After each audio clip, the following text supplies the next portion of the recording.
Қайырлы күн достар, бүгін сіздермен осындай 20 минутта дайын болатын құрамында құрма қосылып жасалынатын печенье дайындаймыз. Ең алдымен бізге ерітілген сары майымызды және оның үстінен қантымызды салып, оның үстінен 2 жұмыртқамызды саламыз.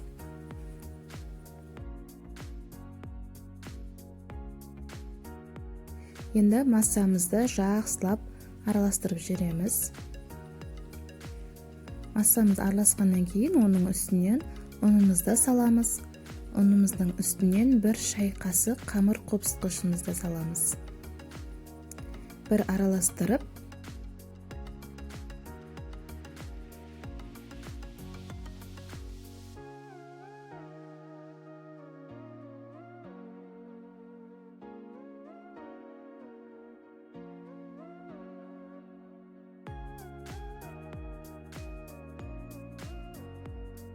енді қалған ұнымызды салып, видеода көріп тұрғандарыңыздай сұйықтықта болуы керек. Қатты қою емес, қатты сұйық емес, орташа болуы керек.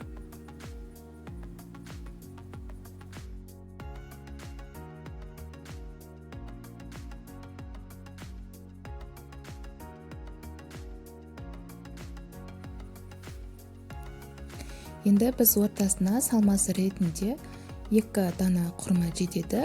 Құрманы осылай алып, сүйегінен ажыратып, құрмамызды ұсақ етіп турап аламыз.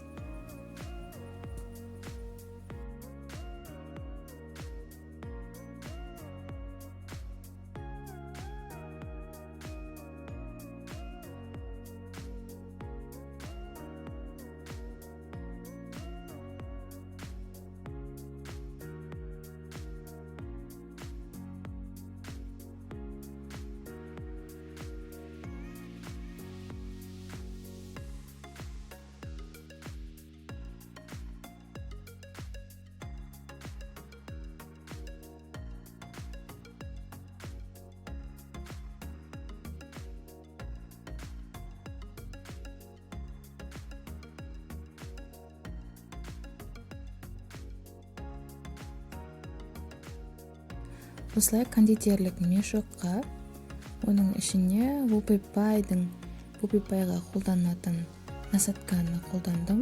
Және мешокқа салып, мешоктың ұшын қырқып тастаймыз.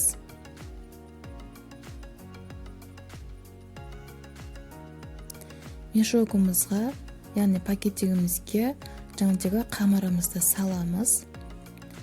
Дәл осы уақытта печканы қосып қоямыз. Осылай көріп тұрғандарыңыздай табамызға пергаментімізді төсеп, осылай кішкене етіп сығып, печеньенің формасына келтіреміз.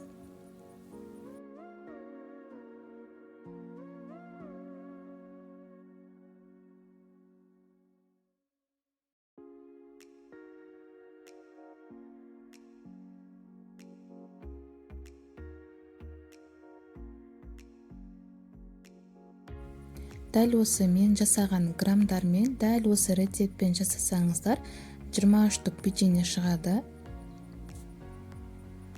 Осылай енді печеньеміздің үстін кішкене қолмен, осылай қолдың салмағын түсіріп, кішкене батырамыз қолды. Осылай печеньенің формасына келуі керек. Менің каналыма тіркеліп, видео ұнаса, лайк, комментарий қалдыруды ұмытпаңыздар.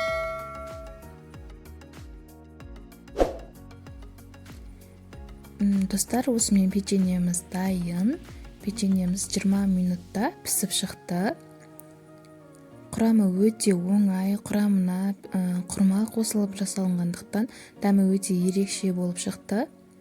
Сіздер де дәл осы рецептпен жасап көріңіздер. Менімен болғандарыңызға рахмет. Ас болсын.